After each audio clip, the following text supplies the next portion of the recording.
Now, our first guest today is a gentleman who I've had the good fortune of being featured in a book anthology with. It's actually how we first came to know one another. It was a collection of 100 essays by all different experts. It was called The Expert's Guide to Getting Things Done Faster. And it was 100 chapters. I had chapter number 100, which was on minding your manners in a fast-paced world. And John's chapter came much earlier in the book because I think it was information that we all needed to get very quickly, was about organizing your closet.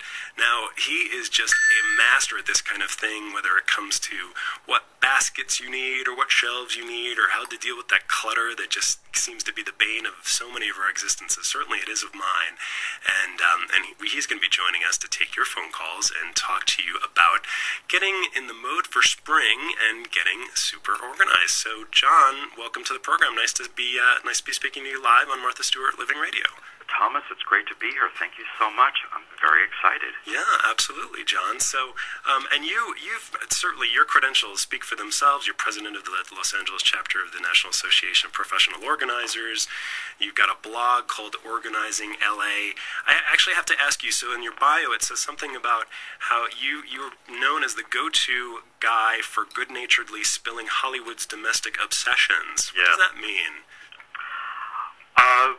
Back in the dark days when blogging first started, at least in my mind, about 5 or 7 years ago, I just discovered a couple of articles about organizing with celebrities in Hollywood, and they were stories in the media. I found them, and I wrote about them once in a while, and it just kind of catapulted into me becoming someone that people turn to when they want inspiration, sort of a higher source. And it just, friends started sending me articles, readers started sending me the articles, and about 2 years ago, Self Magazine was doing a Hollywood issue, and they named me the go-to guy for, tidying habits of Hollywood professionals. Well, I think it's so comforting to hear that, you think of celebrities as, of course, we think of them being so perfect. It's nice to know that they struggle with clutter and getting organized in the same way that we do.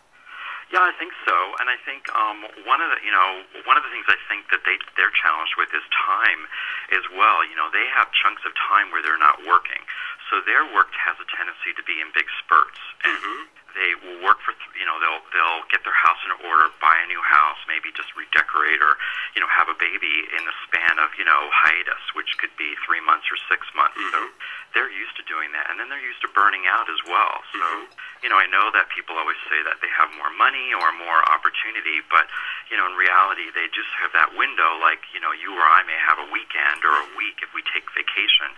They have the same period, and so the situation is exactly the same. It's interesting. They don't have more. It's just that their stories have a little bit more prominency, and it's definitely funny, when you hear someone like David Beckham color codes his refrigerator, or Reese Witherspoon color codes her socks, or something like that. So I try to take it all in a light spirit. I don't make fun of anybody. I don't want it to be mean. I want everybody to see that just to get a little bit of inspiration about their challenges. Now, are we born just either naturally disorganized or naturally organized? Are you the kind of person who, when you were 10 years old, all your pencils were the same height and your book bag was perfectly in order? And is this an innate thing? Because it's a gene I definitely did not get. Well, you are talking about Easter eggs, so I definitely did organize my Easter eggs according to color. Okay. And size. So, but I have many friends. I have many organizing friends. I have lots of clients, and I've seen a variety of different kinds of, abilities and confidence levels and things like that. I definitely believe as an organizer that organizing is something that you can learn. It's systematizing. It's understanding the process of thinking about a problem solving, separating, containerizing, and kind of assessing if the system is working or not, and keeping it up after quite a while. So it's something that you can definitely learn. And there are people who wake up, when they're a day old, and they're just simply very organized. And my goal was to try to work with people who want to learn how to get organized and maybe they don't have the skill or the confidence level, or perhaps they married a partner who is super organized, and maybe they just haven't learned through them. They want something a little bit more individual, or they want to learn at their own pace. And people can have great achievements with daily what do you call it? Just overcoming those small challenges every day. Mm-hmm. So, in my case, I think part of my problem is that I'm actually a real perfectionist. So I can't simply take my clutter if I can't deal with it in the moment and just put it in a basket and say, okay, I'll deal with this later. I really want to know that I've gone through it and I've put it in exactly the right spot. My other problem is, and this is appropriate for Earth Month, I'm very environmentally conscious. So I don't like just throwing things out. I like knowing that they've found a proper home somewhere where they're being used again. So I wind up with a lot of unused electronic devices and a lot of files that need to be attended to that I just simply don't want to squirrel away until I have time, because it will eat away at me knowing that they're not properly organized and that they're just sitting in a box somewhere. Well, these are keys to the universe. I mean, there's really no quick answer about anything. I mean, there's the level of being comfortable with the things that you see in your house, and relaxing and developing interests that make you have a great life outside of the clutter, which will make you more comfortable and not so antsy. When you're younger and you're in college or you're just starting out, you have a lot more time. I have plenty of clients who would rival my abilities like you wouldn't believe, but they get a little older, they hit 30, they have a child or two, a dog, a big house, and suddenly they're just overwhelmed, and slowly, gradually over time, they lose their ability to handle it all and process it and be very organized. So we reintroduce it to them and give them some more confidence. But some people are they're very much a perfectionist, and there are many perfectionists that do use an organizer or do use me because they just can't get started. They're waiting for the perfect pen or the perfect container in the closet, or they keep searching for hours, and they don't, they just simply don't get started on a project. And it's a mind trick. You have to play with yourself. You have to try to have progress, not perfection. Now, of course, spring is a great time for getting our act in gear. For those who are really struggling with this issue of just clutter and feeling like everywhere around them is chaos, what are some of the tips that they need to be thinking about at this time of year to start, turning that new page? Well, if they're starting on an area, it's always better that they start in a smaller area, a contained area, and I recommend a closet or a drawer. Just, if you have not really started, it's about taking a space that, let's say a large space, even though it's a closet, and figuring out a way to compartmentalize it. So the items that you need in the drawer or in the closet are in individual containers that would have labels on them. That way you can have everything that you need in the closet, but you have access to it if you need an individual item and you know where it is. And most of all, other people in the house have access to it as well. There are some questions you can ask, and there are many questions, and I'll just say that there are none that are, they can go on and on and on, but I would say, think about what is working well in your space, what is not working well in your space. Another question you can ask yourself is, how does this clutter affect you? Emotions can really make you push forward and get something done. It's very frustrating. I think you should acknowledge, what is actually stored in the area. Sometimes it's a mishmash of things, and half of the items in that area really don't belong in there. And how long has it been accumulating? That's a challenge, because if it's a short time, then it's probably a short time to get it organized. If it's been there a long time, like a garage, you may have a tougher time because there might be memorabilia or personal items in there.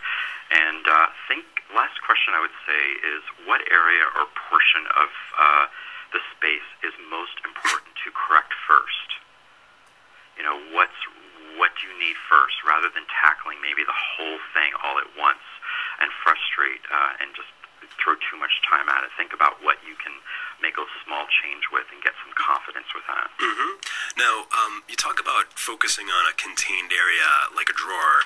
I know something like, for those of us who had that prototypical junk drawer at home that's just got everything in it, can take sometimes an entire day to clean up and organize something that's so small you might not have that same feeling of accomplishment at the end of the day. Is there anything to be said for focusing on a large area that you can kind of look when you're done after a couple of hours and feel like you've really gotten something accomplished? Well, I think sorting is really important. Sometimes you can't really figure out what you have until you sort it into like piles. So I would recommend to go out and get some cardboard boxes or some sort of a container. That way, when you gather things throughout a space, you can put them in the container. Get a basic white piece of paper. It could be a big Post-it note. You could print out a sign from your computer and put the category name on the outside of the box. That's exactly what I do with clients. You can't, along the way you're going, I recommend that if there are really easy, fast decisions to make, if you know you're going to get rid of that fax machine, if you know that you've got, aluminum cans or whatever, all office supplies, those can go in a pile to immediately go away. You don't need to sort things, but you have to be very careful not to make, too many time-consuming decisions while you're putting things in boxes. It's better to do the labor of getting things sorted than the thinking later. Do I need it? How am I going to use it? Where's it going to go? Because the thought behind that just can be a burden for some people. But the sorting is actually quite easy in my mind if you separate the two tasks. We are talking with John Trosko, professional organizer in Los Angeles, about those organizing dilemmas that we all struggle with. I certainly do. This is Thomas Farley here, your host for today and tomorrow's show on Martha Stewart Living Radio's Living Today. And we welcome your phone calls. John is a font of information. He has not yet, from what he says, met a disorganized mess that he cannot tackle. So if you've got that garage or that attic dilemma that you just cannot deal with, please give us a call. We're at 866-675-6675, and John will work his magic remotely for you with your organizing dilemma. John, so are there specific products that you really think are must-haves for the would-be organizer, somebody kind of starting out? Is it the label maker? Is it a black felt pen? What are the things that people really need to start with? What are the essential tools? I think some basic containers would work. I like large, I think they're, Sterilite containers. They're just tubs because they're strong and they last a long time and they're great for sorting. Container Store has some terrific tubs too. Any kind of, Walmart or Kmart has those kinds of things. I do recommend that you try not to buy things that are colored. I know some people like orange for, Halloween or pink for, the sort of springtime, Easter decorations. I like everything to be very clean and neat and very monochromatic because I like everything to be hidden. I don't want anything to, but some people are jazzed about colors, so certainly do that. A label maker's great. Labels take a lot of time. If you're the type of person that wants to do that, if you're perfectionist, I say absolutely go get a labeler. I think a Post-it note with a piece of tape works great too. It's about getting it done. It's about sort of moving on, and there's that. And any kinds of things that will help you containerize a larger space, but smaller in smaller ways, like Ziploc baggies are terrific. I love the ones with zippers on them, not the ones that you close manually. The zippers are really easy, and you can actually write on them. You can put electronics, you can put cords, batteries, anything in there, just, as you move forward to getting things more organized. And there are millions of products, but products don't really solve the problem. They assist you in, getting the space more in order. With clients, I always recommend that we sort the space first before we go shopping. Most people have many of the things that you already need in the house sitting around, or things that you can repurpose or reuse. And, and that's green. It's not only green, but they absolutely have it. And so, to me, those kinds really well. And there are tons of products that work. Just don't don't buy things on a whim. Buy things for a specific purpose. Make sure that they're going to work. You've measured your shelves, that kind of thing. Yes. When you pick. I think for me there's a little bit of that kind of first day of school, buying school supplies excitement that comes with buying that stuff that helps give me that extra push that I need when I'm getting ready to do an organizing project. We've got a question for you, John, from Margie in New Jersey, who is apparently having some issues with basement organizing. Margie, welcome to Living Today. Hi, thank you so much for taking my call. Of course. What's your question for John Trosko? Well, I just started listening, and I thought, oh my God, this is really what I need help with, because I have a basement that has become the catch-all. My children are in their 20s, and they go back and forth to school, and they're not playing down there anymore. So at one time, it was a playroom for them, and it was, I'd gotten it all straightened out and sort of organized, and it was a nice space. And now, over the years, it's become the place where all the extra furniture is, and everything they bring back and forth from school, and all their, there's just many millions of different categories of things down there. So my real question to you is, how do you kind of, everything has to go in different places, like you have to make a lot of decisions about where the furniture is going to go, and what you're going to give away, and with where and to whom. And it isn't like, I've often said to my husband, I just want you to get me a dumpster from my booth, and just put it in the driveway. I'm just going to throw everything, and if it could all go into a big dumpster, that would be so easy, but it's not that easy. So how do I tackle this with, my biggest problem is everything has to go in a million different places, and I just don't know how to get that all sort of organized. And I feel so inept in not being able to do this. It's really become a big problem for me. And every time I walk through my basement, which is any time I put my car in the garage, and I open the door to the basement, I go, oh, this basement, I have to do something about this basement. It's awful. This is a problem I think a lot of our listeners grapple with, and John is certainly the guy to give us an answer. And John, also, I'd be curious, does she get her children involved in some of this organizing? Well, absolutely. I would totally recommend that. I might suggest, the biggest thing I would suggest right now is maybe to get a buddy or a friend to try to help you. If you can't hire someone professionally to come in, get someone in there to help you, to ask you questions, maybe go over the game rules a little bit. The issue with friends is that sometimes they're a little bit harsh with you. You just want to try to talk to them about being as non-judgmental as possible, and also, to be confidential, like what the conversations you have are really between the two of you. That's very important. And children, for the most part, I would absolutely say for them to help you. They really need to learn the organizing process, and a lot of them get older, and they just turn into, people that don't have a lot of skill level in that area, and we organize in our lives all the time. It sounds, Margie, like you just have a little bit of a wall.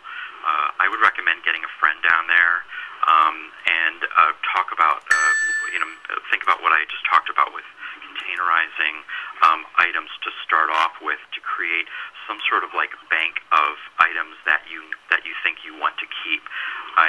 I'm not for containerizing clutter. I want you to review things, but at a certain point you just simply sort of can't walk around down there. So you need to do some general sorting. And there has to be items down there that you are ready to part with in one way, shape, or form. I'd like to see maybe pieces of paper with some blue tape on the furniture. One of the things you want to ask about a piece of furniture is, why is it down here? What are you going to be doing with it? And a lot of times, especially clients that are stuck or they may be perfectionists, we break the ideas down about what you want to do with that chair. So you find a chair at a tag sale, and you're like, I really love it, but it needs to be reupholstered. Well, instead of putting the chair down there without anything on it and just sticking it down there, and if it's appropriate for the fabric or the wood, tape a note on it that says, needs reupholstering. That way, when you're visually scanning the room and you're continuing to work through the room, you're not stopping your mind and your eyes at every single item that what did I want to do with that? What did I want to do with that? What did I want to do with that? And then the idea is that you have gone to, now you're pinpointing the areas that you haven't made decisions. So you feel good about what you've done. You've moved forward. You had a little bit of progress. Now you have to get to the other items. Well, the funny thing is that my husband, I'll send my husband down there since I can't deal with it, and he has gone down and gotten through some of it. But he does exactly what you said. He goes through everything instead of, you said, to sort, and then once it's sorted, go through and get rid of. But when I send him down to do a project, it's like days later, he comes back. He reads everything. He looks at everything. And it's torture because I then say, well, we're not getting this really done. And, I'm no better because I have trouble getting rid of, my house is not like that. And it's organized and it looks very neat. And then it's just that there's one drawer that's very messy, or in this case, the basement became very messy. And I have been threatening that I'm going to have a garage sale. I tried to do it last summer. I just never got it done, but I'm threatening again that I am going to try to get everything that I want for the garage sale and sort of start there. And then try to do what you said, which is sort and see if I can't get rid of stuff after I've sorted. I think that's a good idea. If you feel like you're a perfectionist in some way and you can't, and you feel a little bit of a stumbling block and you do want to have a garage sale, the longer you think about having the garage sale and the more you kind of plan having it, the more you can obsess about the marketing and all this other stuff that goes along with having a garage sale, the signage and the tables and labeling and everything.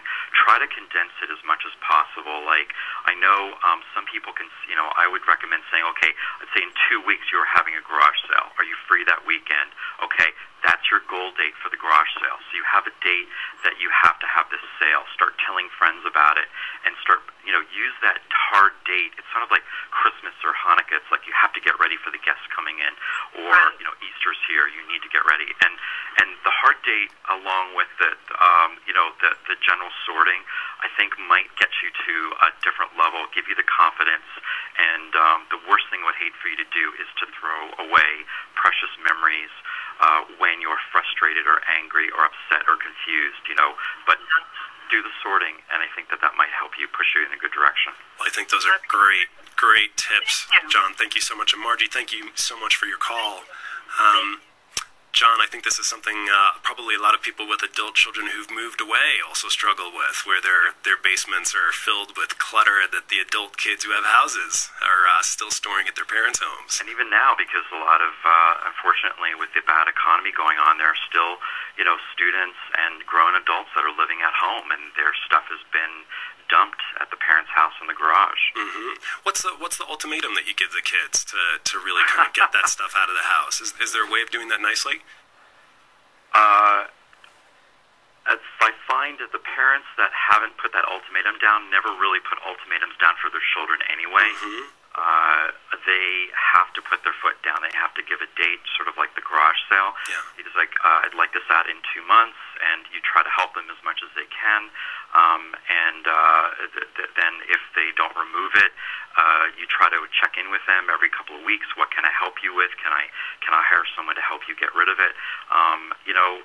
A lot of the organizing and this kind of thing is about respect, and I think sometimes people just sort of dump on everybody, and it's really about what they want. I think that the person who's dumping all this furniture and tools and whatever really needs to be a little bit more considerate. I know that's easy to say, but someone needs to put their foot down, pleasantly, with love, and say, we need to do something about this now, and they need to move ahead and try to do it. Yes.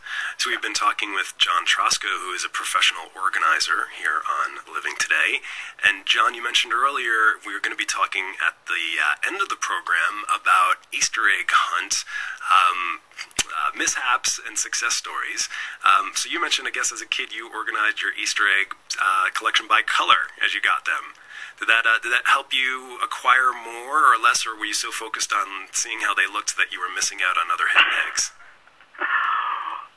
Well, I think I would always, in my mind, think about, you always think, how do I plan the chase? How you you look at the lay of the land, you look at, where people would be hiding things, and you look at trees, and you scan as, you're getting the rules at the start gate.